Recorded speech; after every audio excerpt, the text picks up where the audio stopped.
ओम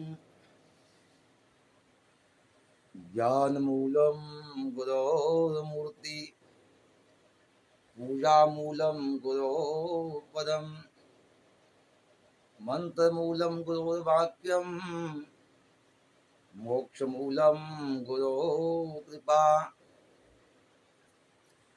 मैं बाबा विश्वनाथ एवं माँ अन्नपूर्णे की नगरी काशी की धरती से जितने भी दोस्त ऑनलाइन एवं ऑफलाइन जुड़े हुए हैं, सभी दोस्तों का स्नेह वंदन। तो दोस्तों आवे नित्य की भांति क्लास चालू होवे। दोस्तों मुहूर्त चिंतामणि के गोचर प्रकरण के 14वां एवं 15वां श्लोक देखिए। मुहूर्त चिंतामणि के गोचर प्रकरण के चौथा 14वां एवं 15वां श्लोक देखिए। देखिए वो क्या लिखे हैं।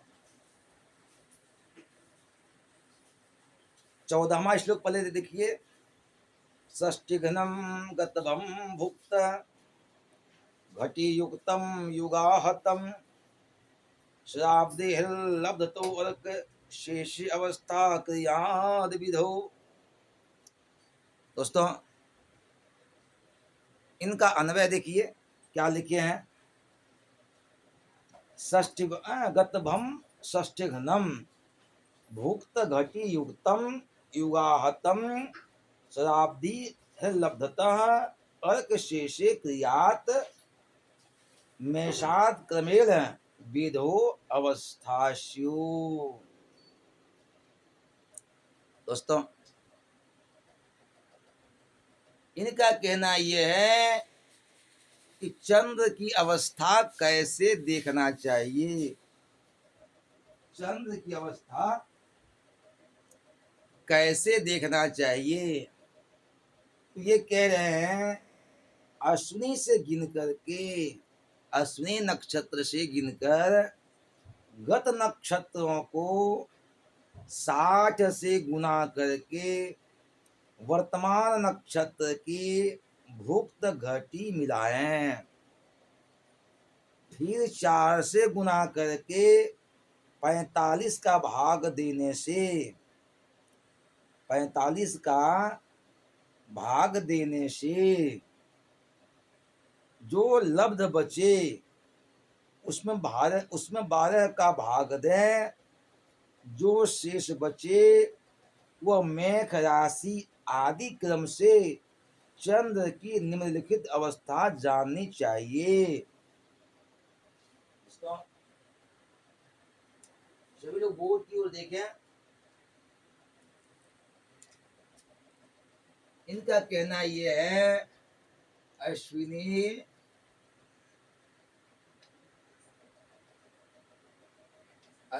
नक्षत्र से लेकर गत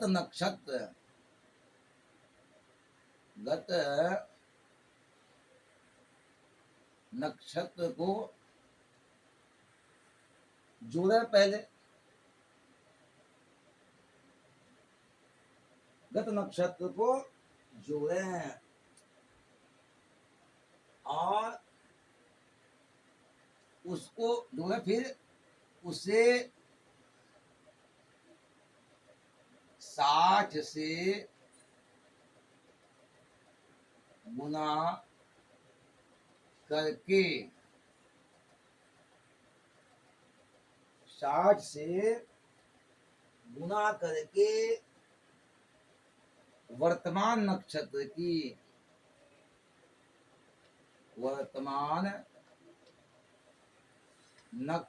की घटी मिलावे, घटी मिलावे। और फिर 4 से गुना करके फिर उसे 4 से गुना कर दें, अतः 45 से भाग दीजिए। 45 से भाग दें, भाग दें, ठीक है। और अब जो लब्ध बचे, जो लब्ध बचे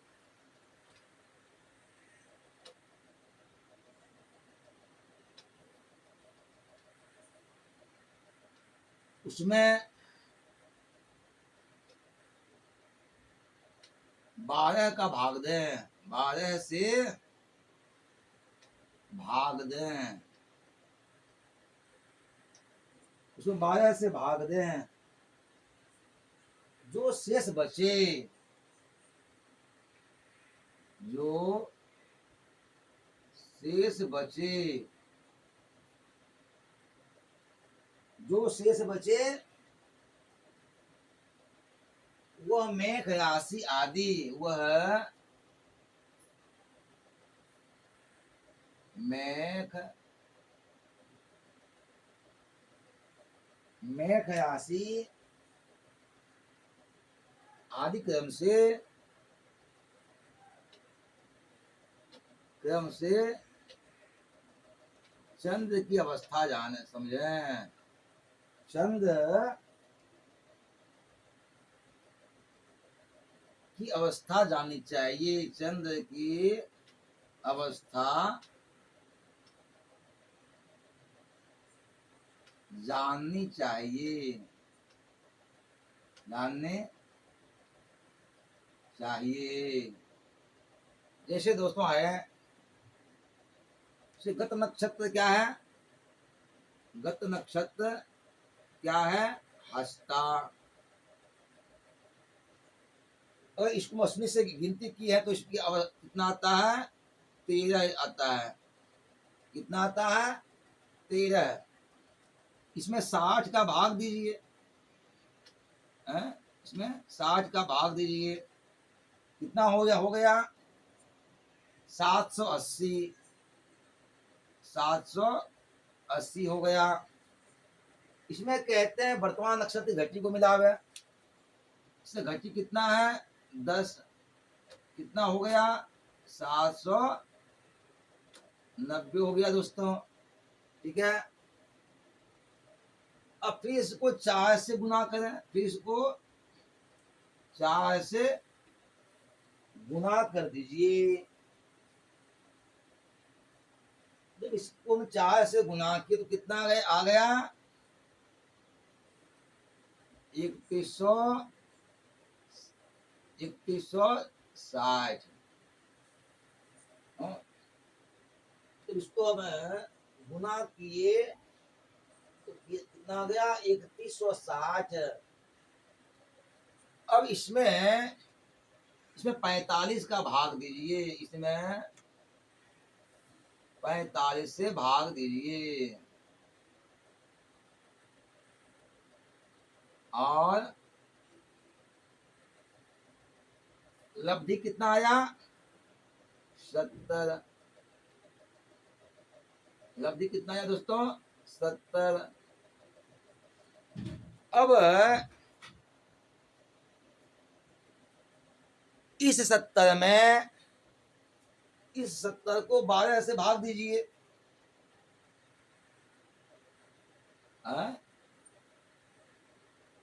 भाग दें, कितना आया? 12 पचे 70, तो 5 बचता है। 5 बचता है तो हास्य, चंद्र की अवस्था क्या है? हास्य अवस्था है। तो फिर समझ गए ये। चंद्र की अवस्था ऐसे ही देखनी चाहिए। चंद्र की अवस्था देखने का नियम यही है। अब ये समझ गए। अब आइए, अब 15वां श्लोक को देखिए। अब 15वां श्लोक देखिए क्या कहते हैं। प्रवास नाशो मरणम जयश्च हास्यादति क्रीडित सुप्त भुक्ता ज्वराख्य कंप स्थिरता अवस्था मैं शांतमान नाम सकद फलाश्यु। दोस्तों, इनका अन्वय देखिए क्या कहते हैं। प्रवास नाशो मरणम जय हास्यारति क्रीडित सुप्त भुक्ता दुराख्य कंप स्थिरता एता मेषात् क्रमात् नाम सदिक फला अवस्थास्यो। दोस्तों, ये कहते हैं कि जो जिसका जैसा नाम है वैसा गुण भी है। जैसा नाम वैसा गुण। ये कहते हैं कि चंद्रमा के 12 अवस्था हैं। चंद्रमा के 12 अवस्था हैं। कौन कौन? प्रवास, नाश, मरण, जय, हास्य, हास्य, रति, क्रीड़ा, सुप्त, भुक्त, ज्वर, कंप और स्थिरता। ये मेघ क्रम है। ये मेघ से क्रम पूर्वक अवस्था है। अर्थात मेघ राशि वाले की प्रवासादी अवस्था है, वृष राशि की नासादी अवस्था है, मिथुन की मर्दानी अवस्था है, कर्क की जयादी अवस्था है। ऐसा समझना चाहिए। जैसे दोस्तों, बोर्ड की ओर देखिए। ये तो आप समझ गए कि उनकी अवस्था कैसे निकालनी है। उनकी अवस्था कैसे देखनी, यहाँ की कौन अवस्था है, तो समझ गए आप। आगे चलिए। अब ये कहते हैं, इनका कहना ये है कि चंद्र की अवस्था कितना है? 12 अवस्था है। चंद्रमा की 12 अवस्था है। कौन कौन? पहला है प्रवास। प्रवास। दूसरा है नाश। तीसरा है बस नाश, मरण।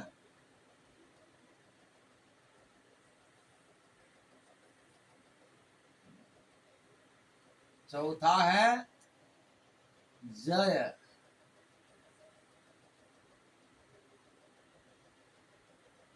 और पांचवा है हास्य।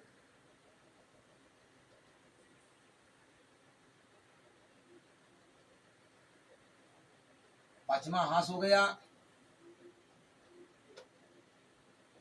और छठा कौन है? रति।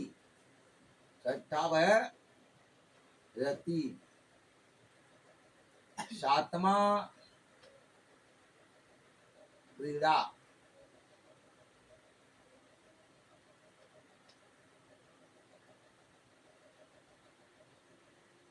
आठवां हो गया सुप्त। आठवां है सुप्त। नौवां है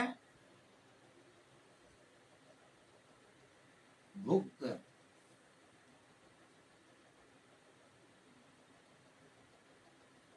10वां है ज्वर, समा है ज्वर। 11वां आ जाइए, तो 11वां है कंप। 11वां है कंप। और 12वां क्या है? स्थिरता। 12वां क्या है? स्थिरता।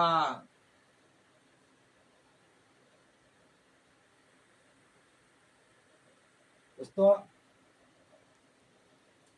ये चंद्रमा की 12 अवस्था है। ये चंद्र की 12 अवस्था है। अब जैसे कि आइए,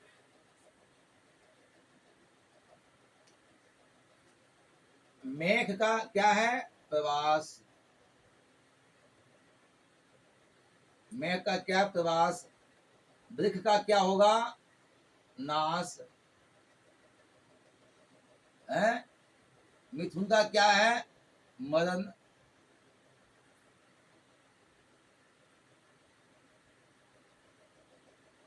कर्क का क्या है? जय। सिंह का क्या है? हास्य। दोस्तों, इस तरह से सभी राशियों के विषय में जानना चाहिए। सिंह हो गया। अब आइए, कन्या का क्या है? रति।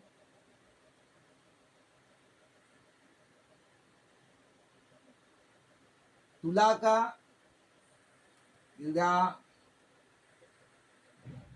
वृश्चिक का सुप्त।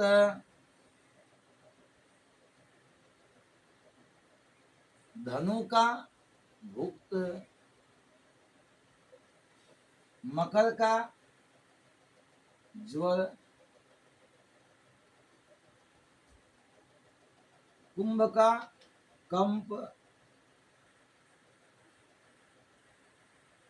और मीन का स्थिरता। दोस्तों, इस तरह से चंद्र की अवस्था निकालनी चाहिए और चंद्र की अवस्था ऐसे ही देखना चाहिए। अब कहते हैं नाम शक्रद फला अवस्थास्यु। दोस्तों, जैसा नाम है वैसा ही वह फल देता है। जैसा नाम है उसका वैसा ही फल है। जैसे प्रवास। प्रवास का मतलब समझ ही गए होंगे। वृक्ष का क्या है? नाश। वो भी अच्छा नहीं है ना। नाश शब्द ही सुनने में खराब लगता है। नाश अर्थात किसी का नाश, विनाश, तो ये भी ठीक नहीं है। आइए, मिथुन का क्या है? मरण। ये भी अवस्था ठीक नहीं है। मरणावस्था ठीक नहीं है। चौथा है कर्क, जय, बहुत अच्छा है। पांचवा है हास्य, वो भी मिलाकर ठीक है। छठा है कन्या का रति। रति प्रेम, ठीक है। तुला का क्रीड़ा, चलो वो भी सही है। वृश्चिक राशि में सुप्त अच्छा नहीं है। सुप्त बहुत अच्छे नहीं है, वो सोए हुए हैं। धनु का है भुक्त, ठीक है। मकर का है ज्वर, अच्छा नहीं है। ज्वर अच्छा नहीं है। और कुंभ का है कंप, ये भी अच्छा नहीं है। तो दोस्तों कहते हैं कि इनके नाम के अनुसार ही फल जानना चाहिए, इनके नाम के अनुसार ही फल जानना चाहिए। तो दोस्तों ये हुई चंद्र की अवस्था। अब यही क्लास संपन्न करते हैं, फिर कल शाम को मिलेंगे। तब तक जय माता दी।